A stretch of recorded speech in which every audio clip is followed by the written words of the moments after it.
Hello everyone, this is Lolly and I am back with more amazing uses for eyelets. Now I have other eyelet videos down below. The first one in this series was the 10 amazing uses for eyelets. I will give you a link to that under this video. I will give you a link into how to properly set perfect eyelets and also an additional video on how to use the Big Bite, which is the big version of this that reaches really long in. So without further ado, let's get started. First of all, I want to say I get many questions about these. These are jewelry cases. In other words, they're for beads. And I believe I got mine from Joann's.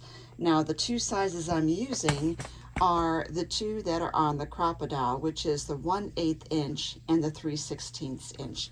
Okay, so let's look at some other uses for eyelets. And the first one is I use it on a fabric spine on a book. I made this reinforced fabric traveler's notebook, and not only does the eyelet protect the hole from fraying, but it seals all those edges in together. I've made many fabric books and I use these on the spine. You can also use them decoratively in the spine where you're not actually threading the eyelet through it. Number 2 is a charm dangle. Now, there are many ways to apply this, but I want to show you this one because this I had a separate video for. So I used on my notebook, I put a hole in there and an eyelet. And I noticed that this piece, this round piece, is sticking off the page like a tag. I ran cording through it into a button in the back and hung a dangle on it. And so you could not do that without an eyelet because that is what reinforces it and enables that to have that extra durability and extra cuteness factor.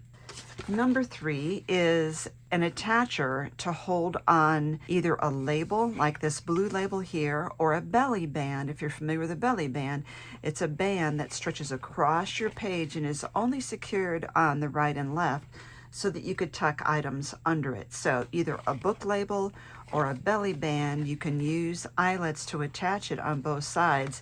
I think it gives it a very professional look, and I personally like the look of being able to see through those holes into the back paper. Number 4 is a pocket attachment. Now think about your denim jeans. When you have a pocket, you've got these reinforced rivets in the corners. I like the look. Now, I did glue this first before putting these in here, but you don't have to.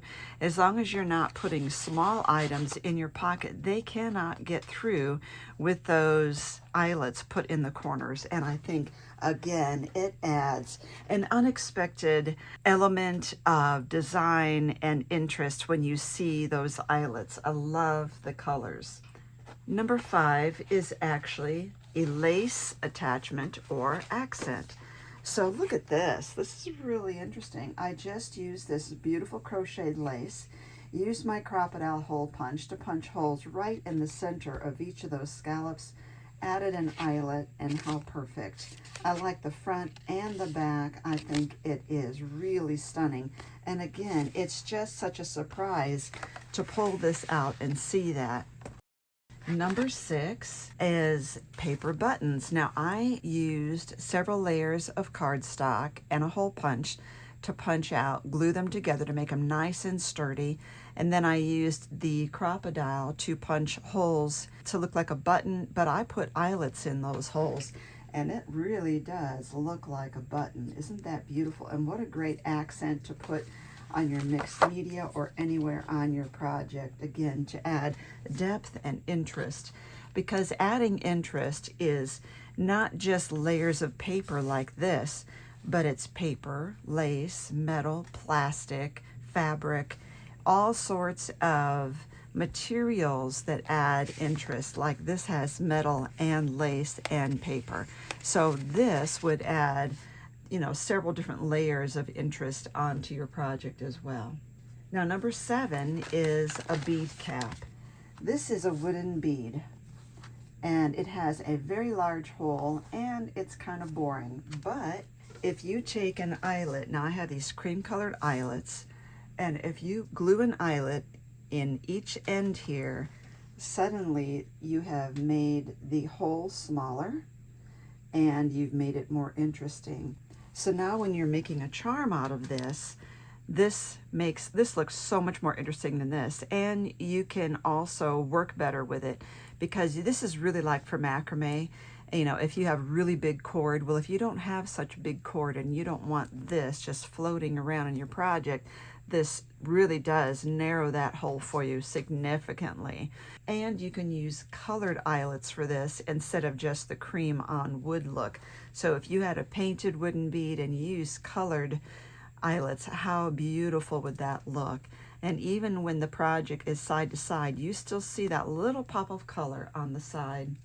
Now, number 8, I'm going to actually show you a demonstration, and that is to make this closure post so that when you have a book and you want to wrap your twine around it, this gives you a nice post for the twine to wrap around.